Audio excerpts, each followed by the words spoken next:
Hello everyone, welcome back to my channel keep smiling. स्वस्थ शरीर में स्वस्थ मस्तिष्क का निर्माण होता है। ये एक बहुत ही फेमस कोट है और जो एक प्रसिद्ध दार्शनिक हैं, बहुत फेमस फिलोसोफर हैं अरस्तु, उन्होंने कहा था। ये ग्रीक फिलोसोफर है और उन्होंने कहा था स्वस्थ शरीर में स्वस्थ मस्तिष्क का निर्माण होता है। लेकिन ये बहुत अफसोस की बात है कि आज हम एक ही चीज के प्रति सबसे ज्यादा, अगर मैं ये कहूं कि हम उपेक्षा करते हैं, और वो है हमारी हेल्थ। तो आज मैं बात करने वाली हूं आपकी हेल्थ के बारे में। वैसे तो आपको आजकल के टाइम पे बहुत सारे यहाँ वहाँ आपको हेल्थ के टिप्स और पेपर में, सोशल मीडिया पे, फेसबुक पे, हर जगह आपको हेल्थ के बहुत सारे टिप्स मिल जाएंगे। लेकिन जब हम उसको अप्लाई करने की बात करते हैं, हम भी उसी मैसेज को देखते हैं और उसके बाद उसको समझते भी नहीं है, बल्कि बस सीधे से उसको हम फॉरवर्ड कर देते हैं। तो आज मैं आपको कुछ अपना एक्सपीरियंस भी बताऊंगी और कुछ ऐसी चीजें बताऊंगी कि शायद आप अपने हेल्थ के लिए थोड़ा सा अवेयर हो जाएं, थोड़ा सा सोचें अपनी हेल्थ के बारे में। आखिर हम हेल्थ से समझते क्या है, सोचते क्या है? आपको पता है मेंटल हेल्थ, अभी तो मैं फिजिकल हेल्थ की बात कर रही हूँ, बट मेंटल हेल्थ में अगर हम डेफिनेशन की बात करें तो डेफिनेशन के आधार पर मेंटल हेल्थ किसे कहते हैं? मेंटल हेल्थ कहते हैं जो व्यक्ति, जो ह्यूमन बीइंग है, वो कितने अच्छे से अपने सोशल लाइफ में, अपने सामाजिक जीवन में और अपनी लाइफ में वो एडजस्टमेंट कर लेता है। कितने अच्छे से अब एडजस्टमेंट कर लेता है से अर्थ है कि वो कितने अच्छे से दूसरे के साथ में सामंजस्य स्थापित कर लेता है, एडजस्ट कर लेता है, कोलैबोरेशन कर लेता है, कोऑपरेशन के साथ कार्य कर लेता है। लेकिन ये एडजस्टमेंट, ये कोलैबोरेशन, ये जो कोऑपरेशन, ये सारी चीजें हम नहीं कर पाते हैं अगर हम मेंटली हेल्दी नहीं हैं। और अरस्तु ने तो सीधे सीधे कह दिया, हम मेंटल हेल्दी हो ही नहीं सकते हैं अगर हमारा शरीर स्वस्थ नहीं है। तो कितनी इंपॉर्टेंस है हमारे शरीर की, जिसे हम सबसे ज्यादा उपेक्षा की दृष्टि से देखते हैं। आपको पता होगा अभी तक हमारे देश में कोई व्यक्ति अगर मोटा होता था तो उसको ये कहा जाता था कि, या लोग उसके बारे में ऐसा सोचते थे कि भाई ये तो खाते पीते घर का है। और जो बहुत दुबले पतले लोग होते थे उनको बड़ी हीन दृष्टि से देखा जाता था और ये माना जाता था इनकी हेल्थ अच्छी नहीं है और ये ठीक प्रकार से इनके भोजन की व्यवस्था नहीं है, न्यूट्रिशन इनके फूड में जो है वो कम है। लेकिन जैसे जैसे टाइम चेंज हो गया, आज के समय में जो ये हेल्थ की डेफिनेशन है ये बदल गई और अब हम मानने लगे कि एक दुबला पतला, एक छरहरा व्यक्ति जो होता है, जिसकी फिजिक सिंगल होती है, वो एक हेल्दी है। और भारत में अभी तक ओबेसिटी को, मोटापे को एक रोग की श्रेणी में नहीं रखा गया था, जबकि हम यूएसए, चाइना, जापान सभी में ओबेसिटी एज अ डिजीज उसको हम ट्रीट करते हैं। बट भारत में भाई मोटे व्यक्ति को बहुत खाने पीने के अच्छे घर का, संभ्रांत घर का समझा जाता था। लेकिन अब यहाँ की भी परिभाषा चेंज हो चुकी है। भारत में जिस प्रकार से मधुमेह के रोगी बढ़ रहे हैं और जिस तरीके से मोटापा बढ़ रहा है, थायराइड बढ़ रहा है, हेल्थ के इश्यूज हो रहे हैं, उन सब को देखते हुए अब यहाँ पर भी मोटापे से लोग भागने लगे हैं और कहीं ना कहीं अपने आप को दुबला पतला और एक्टिव रखने के लिए जिम जाने लगे हैं, हेल्थ के लिए थोड़े अवेयर हो गए हैं और कुछ ना कुछ वो अपने हेल्थ के लिए कार्य करने लगे हैं। कहने का मतलब सिर्फ इतना है, हेल्थ हमारे लिए कितनी इंपॉर्टेंस रखती है। लेकिन हम इस हेल्थ के लिए बिल्कुल उपेक्षा करते हैं, इसकी बिल्कुल ध्यान नहीं रखते और हमें ऐसा लगता है कि अभी तो मैं ठीक हूं तो आगे कभी कोई समस्या होगी नहीं। अगर मैं अपने एक्सपीरियंस की बात करूं तो मैंने आपसे ये कहा कि मैं कुछ एक्सपीरियंस शेयर करना चाहती हूं, तो आप उनसे पूछिए जिनकी कभी हेल्थ खराब हुई हो, या वो कभी हॉस्पिटलाइज्ड हुए हो, या उनको बहुत लंबे समय तक कोई हेल्थ इशू रहा हो। तो मैं यहाँ पर अपना उदाहरण देना चाहती हूँ। मैं जब पैदा हुई थी उसके थोड़े समय के बाद ही मेरा आयरन जो है, HB जिसे हम कहते हैं, वो मेरा बहुत कम रहता था। और मतलब आप शॉक्ड होंगे जान करके कि मेरा HB 2.6 तक पहुंच जाता था। हीमोग्लोबिन जो है मेरा वो 2.6 तक पहुंच गया और डॉक्टर मतलब बहुत सरप्राइज टू नो कि ये चल कैसे रही है, ये हो क्या रहा है। But thanks to my father, क्योंकि उन्होंने इसको ठीक करने के लिए बहुत सारा प्रयास किया। अपने हाथों से उन्होंने आयुर्वेदिक हो, नेचुरोपैथी हो, कुछ भी हो, उन्होंने अपने हाथ से मेरे लिए बहुत कुछ मेरे लिए किया।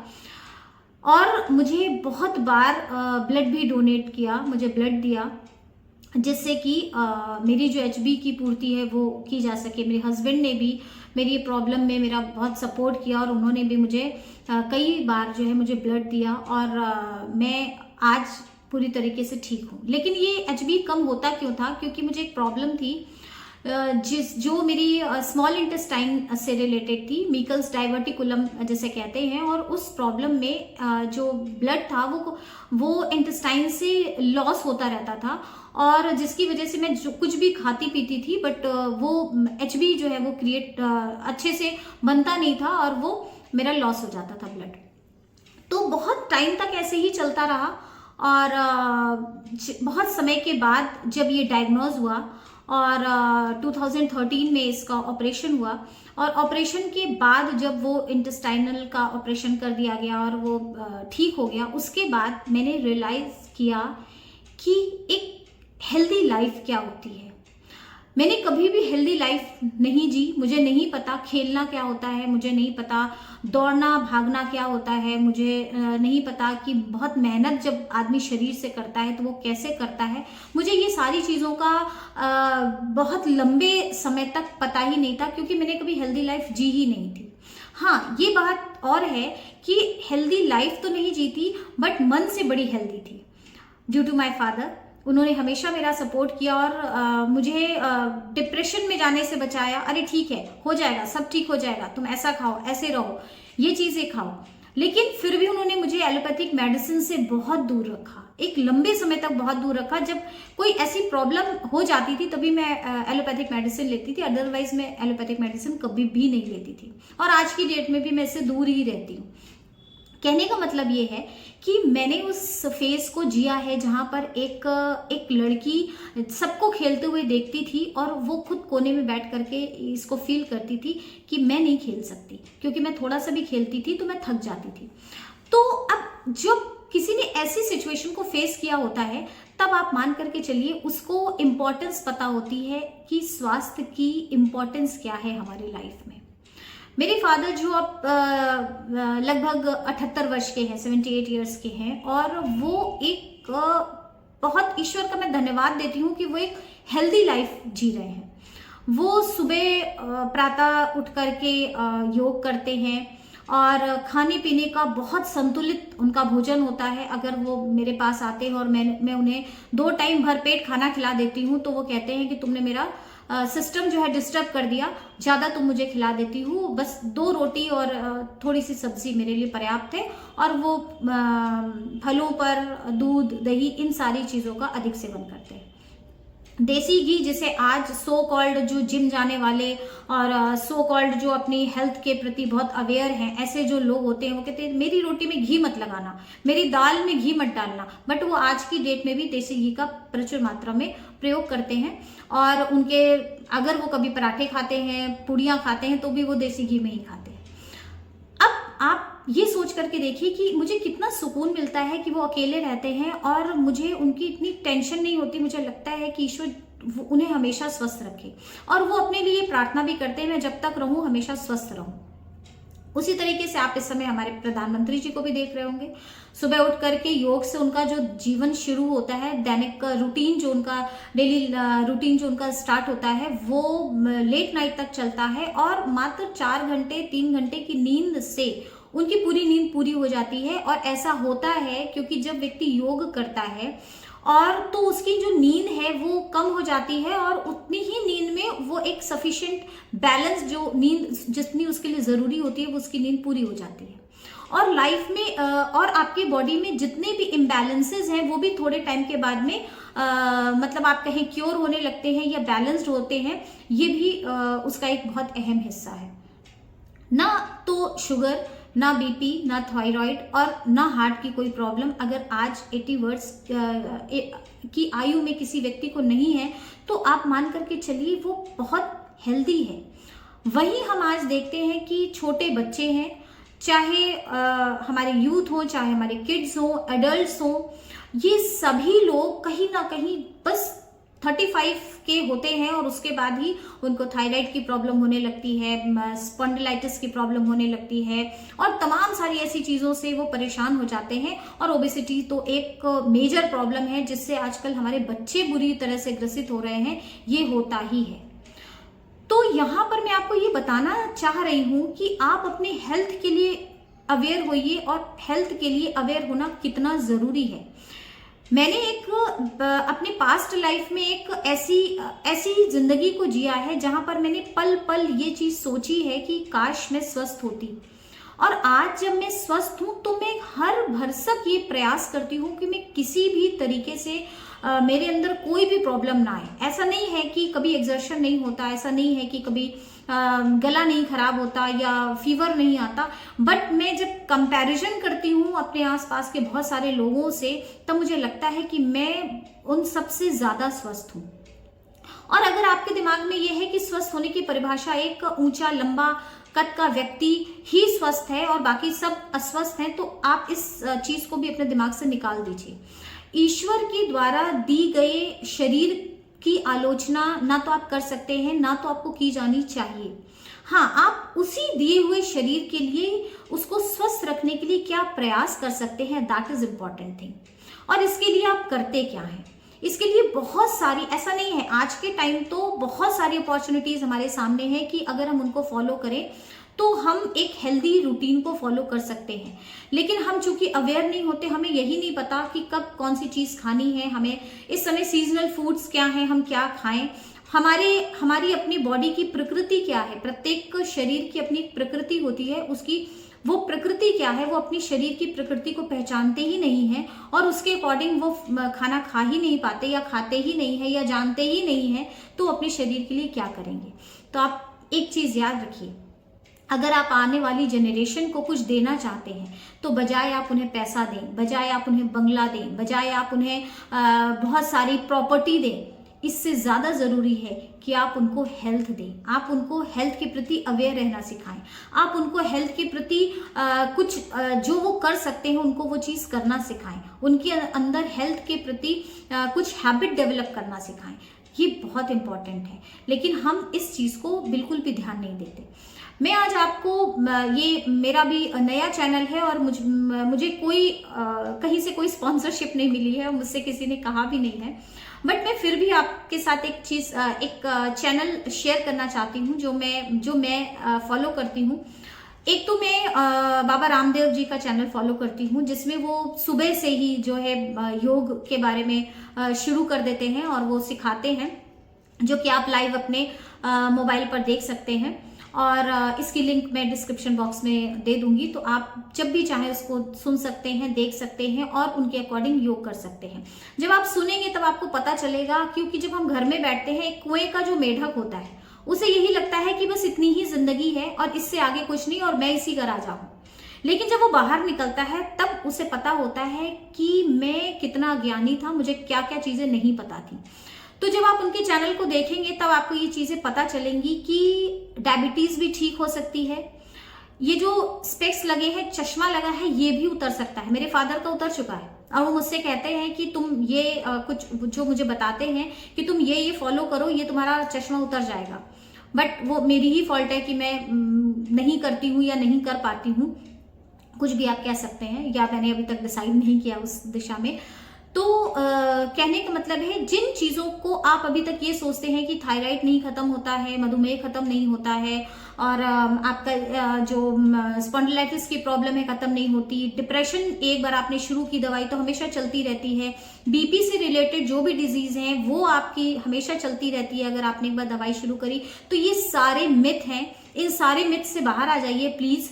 और आप जब चैनल को देखेंगे तब आपको ये सारी चीजें पता होंगी कि ये सारी चीजें क्योरेबल है, ये सारी चीजें क्योर होती हैं। ये मैं उनके चैनल के अकॉर्डिंग उनको फॉलो करने के साथ साथ ये बात आपको कह रही हूँ।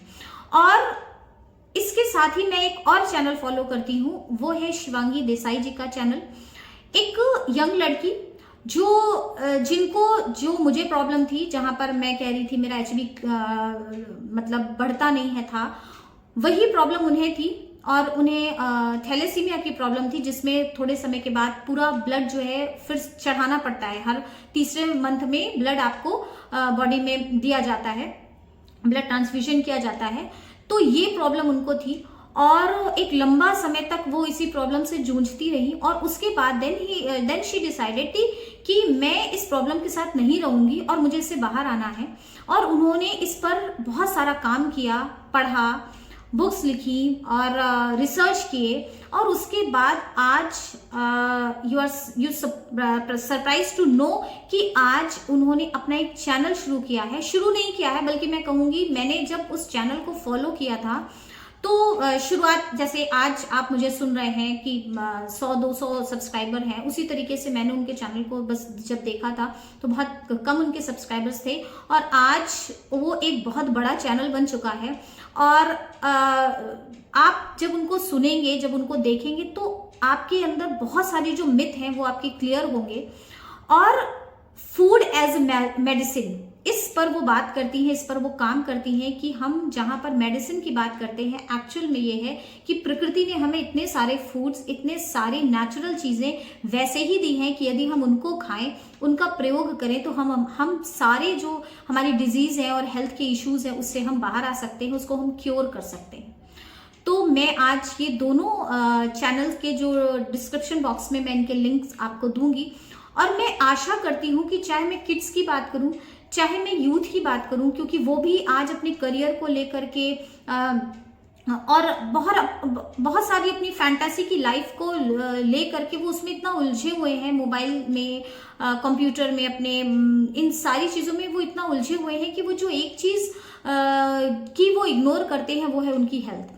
और सबसे ज़्यादा इम्पॉर्टेंट अगर मैं एडल्टहुड की बात करूं कि जो वयस्क हैं, जो हमारे आपके जैसे जो लोग हैं, वो या तो ऐसा सोच लेते हैं कि अब हमारी लाइफ में बीमारी एक स्वाभाविक सी चीज है और अब मैं 40-45 का हो रहा हूं तो मेरे अंदर बहुत सारी बीमारियां आना स्वाभाविक है, चाहे वो चश्मा लगना हो, चाहे वो दांतों की डेंटल प्रॉब्लम्स हो, चाहे वो थायराइड हो, चाहे वो आपका स्पॉन्डिलाइटिस की प्रॉब्लम हो या हार्ट की प्रॉब्लम्स हो। इन सब चीजों को हम इतनी आसानी से एक्सेप्ट कर लेते हैं कि ये तो नेचुरल है, ये तो होना ही है, और ये मान लेना ही आपकी बीमारी की शुरुआत हो जाती है।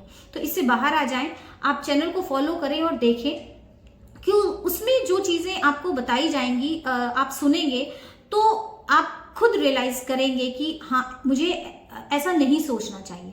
और लास्ट में ओल्ड एज के जो लोग होते हैं, जो बढ़ती उम्र के वृद्ध जो लोग होते हैं, उनके लिए भी अच्छी बात है कि अगर हम शुरू से अपने हेल्थ को लेकर के अवेयर होंगे तो वो जो हमारा आगे आने वाला समय है, नो डाउट वो भी बेहतर होगा। हम किसी पर डिपेंड ना हो अपने उस समय पर, इससे ज्यादा बेहतर कुछ नहीं हो सकता, कुछ नहीं होना चाहिए। तो हमें इसलिए इस ओर भी ध्यान देना चाहिए। और एज अ मदर अगर मैं बात करूं, एज अ लेडी अगर मैं बात करूं, एज अ विमेन मैं बात करूं, तो आप ये समझ लीजिए कि एक औरत किसी घर की आधारशिला होती है। और अगर आपने हेल्थ को लेकर के आप अपने प्रति अवेयर नहीं है तो आप अपने बच्चों को क्या बताएंगी।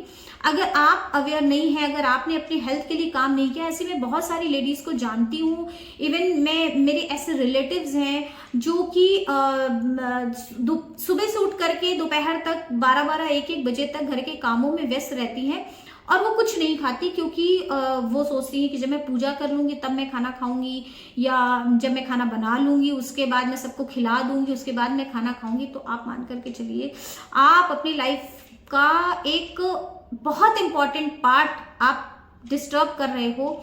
आप उसको बिल्कुल एक शरीर जो ईश्वर का वरदान है उसको आप खराब कर रहे हो। उस ईश्वर की दी हुई बहुत सारी चीजों में से एक सबसे इंपॉर्टेंट चीज है ये शरीर, और इसको आप खराब कर रहे हो। और जब आपका शरीर खराब होगा तो आप लोगों के लिए, लोगों के हेल्थ के लिए, उसके मानसिक स्थिति के लिए आप क्या कर पाओगे। तो मैं लेडीज से भी ये बहुत रिक्वेस्ट करना चाहती हूँ कि आप अपने हेल्थ के लिए इतनी इग्नोर वाले फेज में ना रहें, थोड़ा सा अवेयर हों। सबसे पहले अपने हेल्थ का ध्यान रखें, उसके बाद सारी चीजें ऑटोमेटिकली ठीक हो जाएंगी, आप सही कर पाएंगी। तो आज मुझे लगा कि मुझे हेल्थ के बारे में कुछ बात करनी चाहिए और मैंने यही काम आपके साथ में किया। तो उम्मीद करती हूँ कि ये जो भी हेल्थ के इश्यूज हैं, इसको जब आप इन लिंक्स के माध्यम से जब आप जुड़ेंगे और आप देखेंगे। हाँ, एक चीज़ और चलते चलते मैं क्लियर कर दूं कि ये इसमें मुझे शिवांगी देसाई जी से या बाबा रामदेव जी से कोई भी ऐसा चैनल को, क्योंकि दोनों ही चैनल वेल नोन चैनल हैं और दोनों ही बहुत अच्छे से चलने वाले चैनल हैं, मुझे मेरे जैसे एक छोटे से व्यक्ति को कोई नहीं कहेगा कि मेरे चैनल को प्रमोट करिए, बट ये मेरा अपना आउटलुक है, क्योंकि मैं अपनी खुशी के लिए काम करती हूँ, अपने सुख के लिए, अपनी प्रसन्नता के लिए काम करती हूँ। तो इसी वजह से मैंने आपको ये लिंक शेयर करी। और तो देखते रहिए, हेल्दी रहिए, क्योंकि जब आप हेल्दी रहेंगे तभी आप सही मायने में मुस्कुरा पाएंगे। तो keep smiling, take care and bye bye.